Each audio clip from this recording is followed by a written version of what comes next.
7:02 de la mañana, en el espacio permanentemente estamos interesados en compartir información que genere conciencia global, conciencia del planeta que habitamos. Y eso tiene que ver, por supuesto, con el ambiente. Y hoy vamos a hablar en particular de la Amazonía, con Carlos Méndez, nuestro siguiente invitado. Está aquí en el estudio, jefe del Centro de Estudios de la Crisis Ambiental Global del IBIC. SECAG. Carlos, buenos días, gracias por estar aquí. Muy buenos días, Eduardo, muchas gracias por la invitación.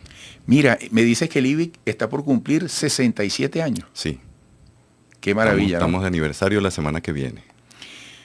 Oye, qué bueno, qué bueno.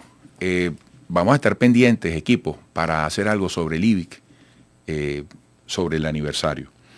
Bueno, Venezuela renueva en reunión de OTCA su compromiso con la protección de la Amazonía. ¿Cómo va ese compromiso? ¿Cómo podemos medir la eficiencia histórica de los compromisos posibles a favor de la Amazonía? ¿Se le ve el queso a la tostada, como dicen? Ajá, esa es una excelente pregunta, porque la verdad es que el tratado es antiguo, es decir, como tratado viene desde 1978. Cobra nuevo auge en 1994-95, cuando se forma realmente lo que es hoy en día la OTCA, por su abreviación de la organización. Y desde entonces se ha venido impulsando lo que es la cooperación en un territorio que es transfronterizo y que es muy importante el manejo desde el punto de vista cooperativo, ¿no? Entonces, al ser cooperativo es un poco difícil, ¿no? Sin embargo, la crisis nos está impulsando a acelerar esa cooperación. Y es lo que hemos visto en los últimos años, ya en 2024, la Declaración de Belén, impulsada sobre todo por Venezuela, Brasil y Colombia, cobra nuevo impulso lo que es el Tratado Amazónico, ¿no? El Tratado de Cooperación Amazónica. Han surgido además nuevas dimensiones de la problemática ambiental. En principio, el objetivo de la OTCA es propiciar el desarrollo de la región, del territorio amazónico, frente a actividades ilegales principalmente, pero frente al cambio climático como una nueva amenaza y el cambio del uso de la tierra también como una amenaza que se ha acelerado, pues también la respuesta debe ser acelerada. Entonces, el queso de la tostada está en que se le ha impulsado mucho más ciencia y tecnología dentro del tratado. Las decisiones que se están tomando están enfocadas en el conocimiento que tenemos hoy en día sobre la problemática y la cooperación está siendo mucho más estrecha. Ejemplos de esa cooperación, por ejemplo, está todo lo que tiene que ver el combate de las actividades ilegales y una coordinación policial entre los países, ¿no? Fíjate, en esa coordinación, y recientemente el canciller colocaba en sus redes sociales, hemos culminado con éxito una intensa jornada de trabajo en Paramaribo, la capital de Surinam, y precisamente la premisa es proteger el pulmón del planeta. La Amazonía no es solamente un tema de interés para quienes estamos de este lado del mundo, es el planeta. Y yo cada vez que toco estos temas, además con gente como tú, que está profesionalizada, que tiene un apostolado de toda una vida, que no son reactivos, sino que están estructuralmente ahí, esto no es un tema comeflor. Y es difícil, ¿no te parece, Carlos? A veces uno siente que es difícil que la gente lo visibilice y que la gente lo sienta. Y lo sienta como un compromiso desde la individualidad, ¿no? Aunque parezca que es ajeno. Sin duda alguna. Ahí quisiera yo tocar dos puntos referentes a eso de que no es un tema comeflor. El primero, como tú has dicho, es difícil hacer que la gente entienda que los temas ambientales en general, y en especial el Amazonas, no es un tema solamente ambiental, sino que toca la economía directamente. Y por eso la importancia también del tratado, porque el tratado se enfoca en el desarrollo económico sustentable. Por supuesto, para el desarrollo económico sustentable hace falta una gobernabilidad.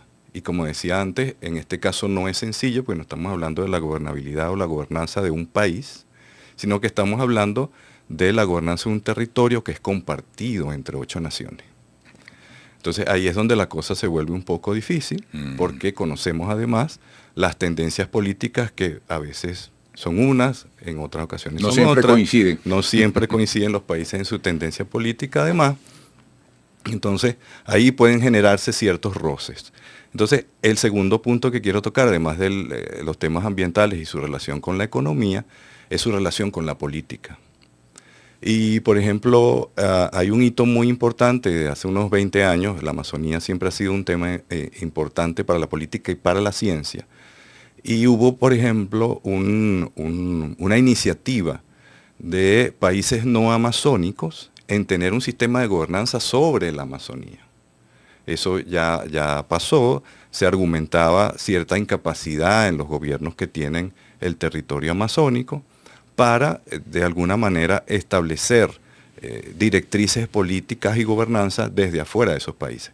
Eso, por supuesto, por el interés que tiene la Amazonía para el mundo. Es el principal pulmón, es la mayor área de bosque tropical que existe en el mundo, y por supuesto el declive de lo que llamamos servicios ecológicos en esta área afecta no solamente a la región, sino a todo el globo. Mira, yo no quiero ser sensacionalista y quiero con esta cita sencillamente estimular la conciencia, pero un amigo mío me decía recientemente, mira Eduardo, aquí vamos a llegar a un momento en que Venezuela va a tener que mandar barcos con agua para socorrer a países que la necesiten. Lo hizo así como poniendo la mirada muy allá. Eso puede lucir abstracto, ojalá que nunca pase, pero ¿qué dices tú sobre esa, no sé si a llamarla metáfora o esa premonición que me comentaba mi amigo? Pues no está muy lejos de la realidad.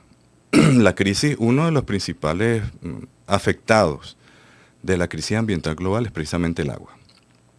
No solamente por la cantidad, sino también por la calidad. El propio cambio climático, que es uno de los focos del Tratado Amazónico,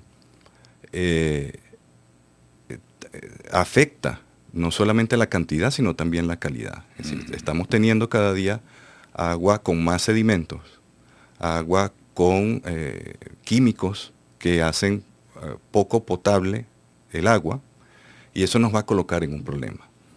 Y de hecho, hoy en día se habla del agua virtual. ¿Qué es el agua virtual? El agua virtual es el agua que se utiliza para producir cualquier mercancía. Entonces, hay científicos que estudian cuál es el traslado de esa agua virtual. ¿Y por qué se le dice virtual? Se le dice virtual porque no la vemos. No la vemos, sino que está en el producto, por ejemplo, en los alimentos, es muy sencillo de visualizar. Ah, claro. Entonces, una tonelada de maíz requiere de cierta cantidad de agua para ser producida. Fíjate. Y si es exportada, además, de manera fresca, pues se lleva el agua.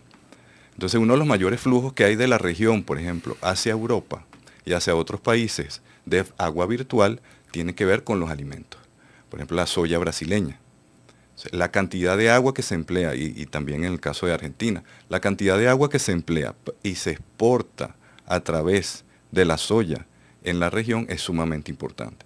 Entonces, ya el hecho de exportar agua está ocurriendo, y si continuamos en esta crisis, si seguimos por la misma vía que vamos en esta crisis ambiental global, pues podría llegar el punto en que en vez de exportar barcos de petróleo, empecemos a exportar barcos de agua. Eso pudiera pasar. Amigo, estamos viendo a Carlos Méndez, jefe del Centro de Estudios de la Crisis Ambiental Global del IBIC. En este momento, y fíjate que tú estás desplegando un análisis que incluye la geopolítica, que incluye la economía, en eventos como este que acaba de ocurrir en Paramaribo, la capital de Surinam, sí se logra avanzar, sí se logran suscribir acuerdos de esencial cumplimiento. Sin duda. Bueno, te debo decir que te puedo dar una opinión un poco sesgada, porque estás hablando con un optimista de la cooperación internacional. Es decir, hay ciertos problemas como el de Amazonas que no pueden ser, no tienen solución, sino es a ¿Como través... cuáles, por ejemplo? Porque fíjate, como dicen por ahí, ojos que no ven, corazón que no sienten. A ti te hablan de la Amazonía. Ajá, ok, tú te imaginas, no sé, una una gran mancha verde en el planeta, que está aquí entre nosotros, pero, oye, ojos que ven, corazón que sienten. Ujú. Y solo te duele lo que amas, lo que está metido en tu corazón, ¿no? Sí, sin duda. En el caso, por ejemplo, de la Amazonía, lo típico son las actividades ilegales. Requieren de la cooperación entre los países. ¿Por qué? La minería, por ejemplo. La minería es un muy buen ejemplo. ¿Qué sucede? Por ejemplo, entre Colombia y Brasil hay una frontera que es muy activa desde el punto de vista de minería ilegal. Y entonces, cuando se toman acciones en uno de los países, los mineros ilegales pasan al otro país. Sin un convenio que permita acciones conjuntas, eso va a seguir sucediendo y la minería ilegal más bien va a incrementarse. Entonces, eso es uno de los ejemplos. Otro ejemplo perfecto, y ha sido el foco en la última reunión de la OCA, es lo que tiene que ver con cambio climático. El cambio climático es un problema global, es un problema de todos los países. Y sin la cooperación de todos los países no puede ser resuelto. Y es una de las principales amenazas en este momento sobre el Amazonas. De hecho, hay tesis que sostienen que de continuar el calentamiento, el Amazonas pasaría de ser un bosque tropical a una sabana tropical, lo cual afecta el equilibrio de una gran cantidad de sistemas que sostienen la vida en el planeta, como por ejemplo la lluvia, la generación de oxígeno, etcétera. Mira, me queda un minuto y yo te escucho. Incluso veo el fondo que tienes ahí con nuestro Ávila. Y yo digo, caramba, el ser humano, que es el centro de todo en la naturaleza, decide qué tipo de huella deja, porque siempre vamos a dejar una huella, siempre, adecuada o no. Y bueno, ojalá que todas las acciones posibles en cualquier parte del planeta, incluyendo Venezuela, que requieren de mancomunidad, como tú lo has descrito, no se salgan de la conciencia de la gente, ¿no? De los valores y del entendimiento de que el planeta es de todos. Seguro. ¿Hemos avanzado en eso? Un poco. Estamos avanzando, sin duda. Cada día los tratados son más prácticos, más concretos. Y en ese sentido no quiero irme dejando un mensaje negativo, porque el panorama que hemos dibujado, la verdad es que es bastante negativo. Entonces los tratados están marchando, pero además también la acción ciudadana, es decir, debe haber una coherencia entre los niveles de gobernanza. Claro. Tenemos los tratados internacionales, tenemos los convenios, además que se logran a nivel nacional, y el ciudadano también está acometiendo acciones que son importantes para combatir lo que es la crisis ambiental global. Y la invitación a que, bueno, nos visiten, nos escriban en el Centro de Estudios de la Crisis Ambiental Global. Tenemos un correo para ello, que es secac.ivic@gmail.com, con cualquier inquietud que puedan tener. SECAC, siempre con C. Siempre con C. Bueno, un abrazo, Carlos Méndez, y estaremos pendientes del aniversario 67, 67º del IBIC. Muchísimas gracias, Eduardo, por la invitación. Yo estaba chamito cuando fui con mi tío Eduardo Yoliti, que trabajaba allí, y ya existía el IBIC. Me acuerdo de una fiesta navideña, tengo una foto con San Nicolás ahí. Qué bueno. Carlos Méndez, jefe del Centro de Estudios de la Crisis Ambiental Global del IBIC. Amigos, regresaremos.